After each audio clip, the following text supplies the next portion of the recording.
mengucapkan banyak terima kasih kepada Ibu Kepala Sekolah serta rekan Dewan Guru dan PKS telah meluangkan waktunya untuk mengikuti kegiatan sosialisasi 7 jurus ilmu hebat yang mungkin saya akan memaparkan jurus ke-1 dari 7 jurus. Yang kedua mungkin akan dipaparkan oleh Bu Haji Eva untuk jurus kedua. Sebelum saya memulai sosialisasi jurus pertama, mari saya akan mengenalkan jingle 7 jurus berikutnya.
Oke, super sekali.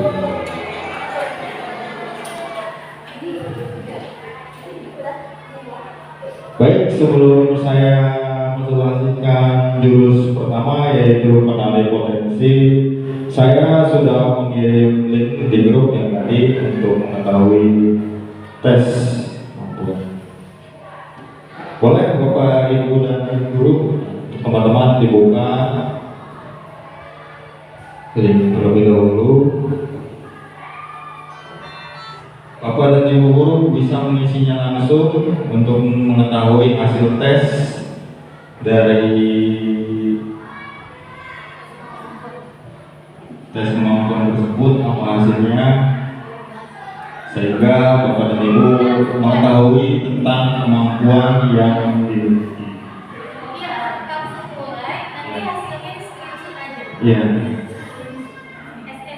Jadi sebenarnya tes ini berguna untuk kita sebagai pendidik mengetahui bagaimana potensi dan kemampuan peserta didik.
Nanti kalau udah selesai nanti di bawah ada lihat hasilnya di screenshot.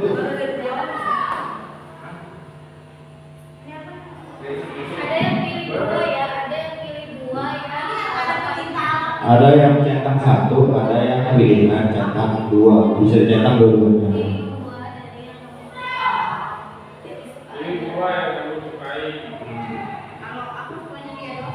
Centang satu, apa satu udah bisa jadi. Jalan aja ya. Baik.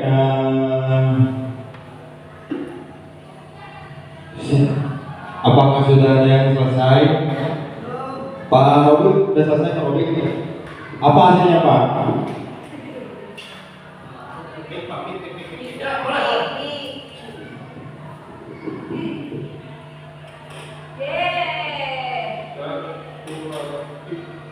Baik, untuk hasil yang saya dapat yaitu intrapersonal. Intrapersonal. Itu boleh nggak? Ya maaf. Ya maaf itu boleh nggak saya salah baca. Ya punya saya kinestetik. Pengertiannya kemampuan untuk menggunakan seluruh tubuh atau fisik dalam mengekspresikan ide dan perasaan.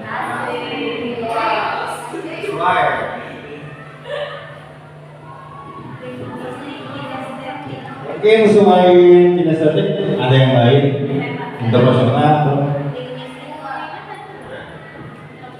Hasilnya yaitu dari kelompok saya linguistik intrapersonal dengan persen 92% linguistik dan 92% intrapersonal, di mana kemampuan seseorang dalam mengolah serta menggunakan kata dengan sangat baik dari segi lisan maupun tulisan.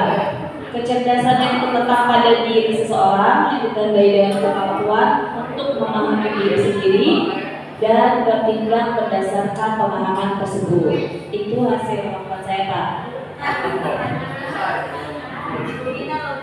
Kalau saya logika matematika, itu kemampuan dalam menghitung, mengukur dan menyelesaikan permasalahan secara logika.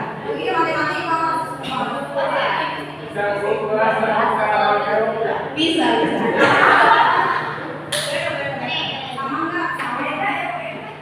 Benar, materialistik.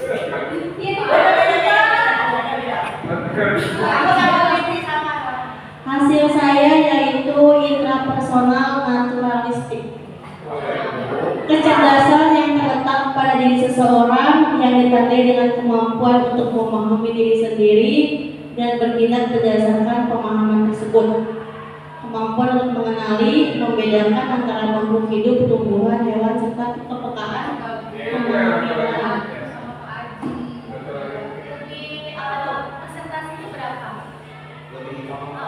Sama 78%. Jadi gimana tuh? Dari orang ya?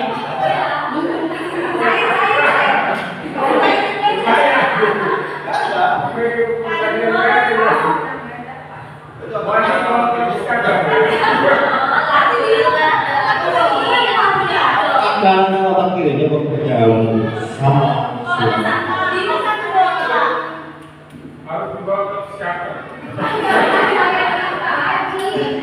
Baik, kita lanjut ke tugas pertama, kenali potensi.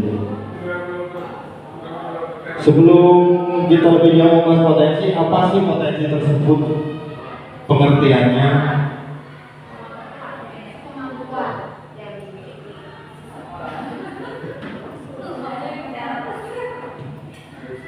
Kenali potensi yaitu untuk mengenali potensi siswa dalam belajar.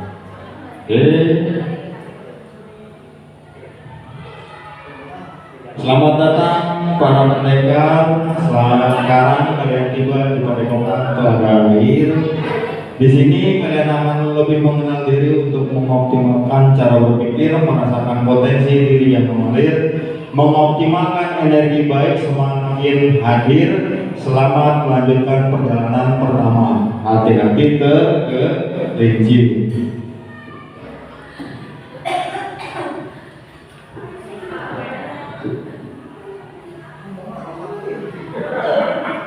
Oke, assalamualaikum warahmatullahi wabarakatuh. Dari penjelasan di atas tadi dengan gambar-gambar dan foto, berarti potensi itu berkaitan dengan IQ seseorang ya Pak ya? Betul ya? Nah, jadi bagaimana kita sebagai guru mengimplementasikan, sedangkan jumlah siswa kita kan banyak. Bagaimana cara kita mengenali potensi sehingga anak-anak itu punya minat? Jadi mereka juga sadar akan minatnya sendiri. Bagaimana? Terima kasih. Wabillahi taufiq wal hidayah. Wassalamualaikum warahmatullahi wabarakatuh.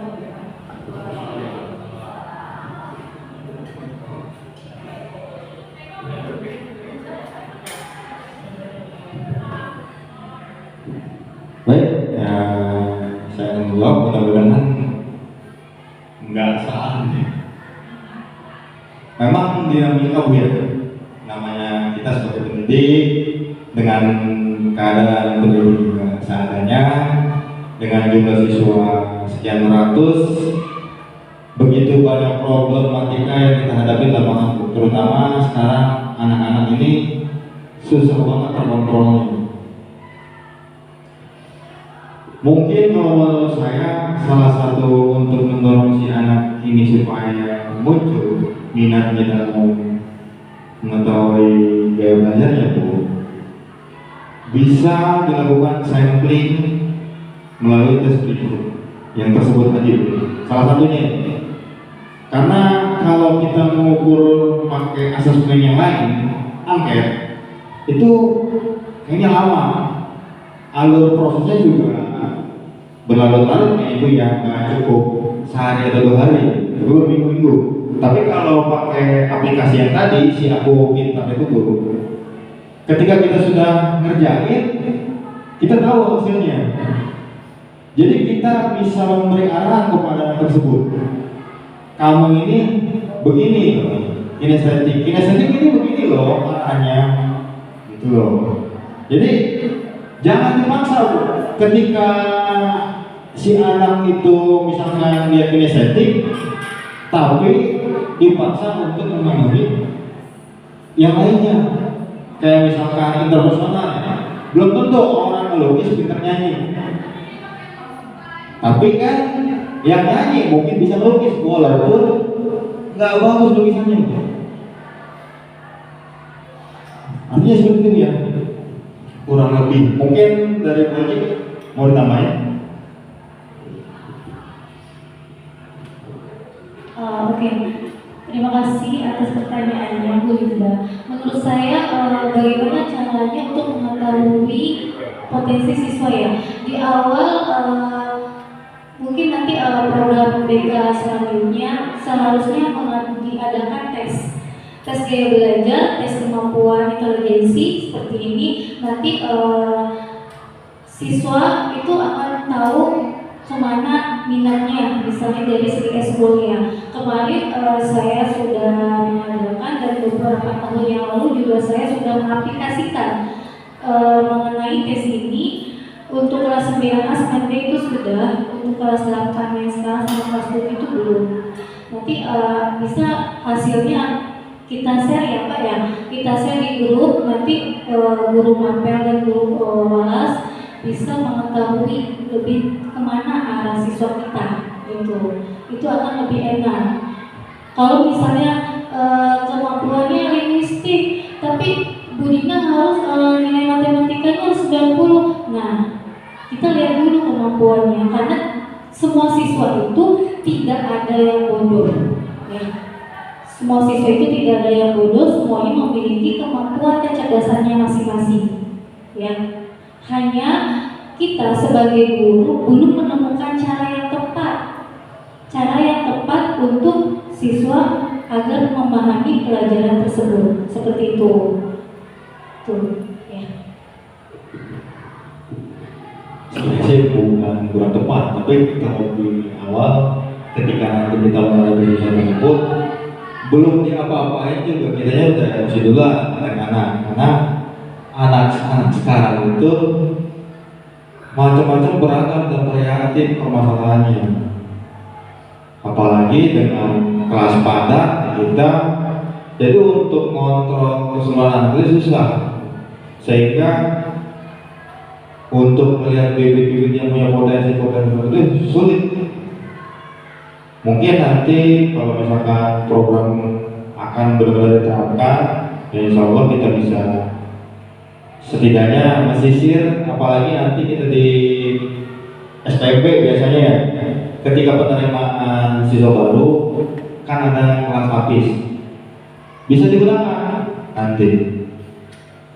Atau kayak kemarin di kelas 7A bro, yang super ya, 7A apa? 7A kan super sekali. Nanti kedepannya ya kita usahakan baik. Kembali materi untuk mengenali 3 gaya belajar. Yang pertama gaya belajar visual. Gaya belajar visual yaitu lebih mudah mengenal informasi dalam bentuk gambar, grafik, warna atau tulisan. Yang kedua senang membaca dan mencatat. Jika tertarik pada tampilan visual seperti diagram, mind map, video, ilustrasi atau sulit presentasi. Yang kedua gaya belajar auditory learner, lebih cepat paham jika informasi disampaikan secara lisan, artinya informasi publik aja, pembicaraan yang ngomong. Senang berdiskusi, mendengarkan penjelasan atau mendengar suara guru. Nah kalau gurunya yang senang ngomong ketemu yang begini ya senang, pas, mudah mengingat informasi yang didengar seperti lagu, cerita, atau percakapan. Cenderung mengulang informasi dengan cara mengucapkannya. Jadi dia itu daya tangkapnya kalau disuruh mengingat mungkin agak susah, tapi kalau disuruh ingat di saat kita mengucapkan mungkin dia akan cepat tangkapnya. Yang ketiga kayak belajar kinesthetic learning, belajar lebih efektif dengan menyentuh, bergerak atau melakukan langsung. Praktik, Berlin biasanya ini ya, prakarya, berkebun, masak-masak, Pak Haji juga sama ya. Yang ketiga, mudah bosan jika hanya duduk diam terlalu lama. Yang keempat, sering menggunakan gerakan tangan saat berbicara atau belajar. Nah, selain itu strategi pembelajaran yang efektif untuk pembelajaran visual. Yang pertama, menggunakan gambar, peta konsep, video, infografik. Yang kedua, ajak murid membuat catatan warna-warni, mind map atau sketsa. Salah satu untuk media pembelajarannya. Untuk yang kedua, gaya belajar auditory, ya strategi pembelajaran yang efektif yaitu gunakan diskusi, tanya jawab, rekaman suara, lagu edukatif. Yang kedua, dorong murid untuk menjelaskan kembali materi dengan kata-kata sendiri, kayak seperti persentase. Yang ketiga, gaya belajar kinestetik, Strategi pembelajaran efektif yaitu gunakan permainan edukatif, simulasi, eksperimen atau bermain peran. Yang kedua, sertakan aktivitas fisik dalam pembelajaran seperti berdiri saat menjawab atau berjalan antara pos.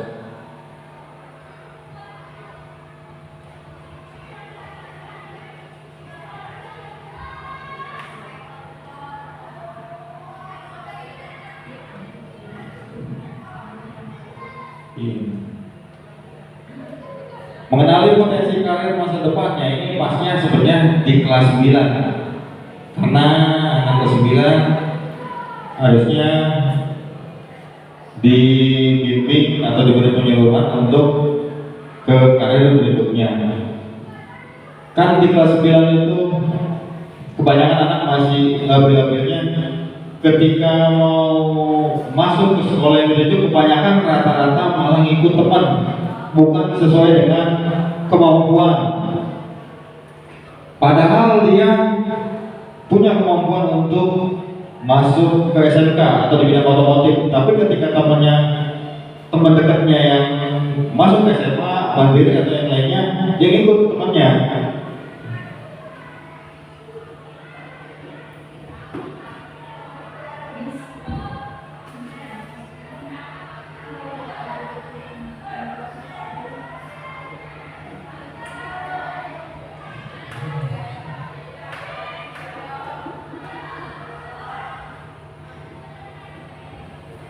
Baik, mungkin sekian informasi yang saya berikan untuk jurus pertama itu kenali potensi.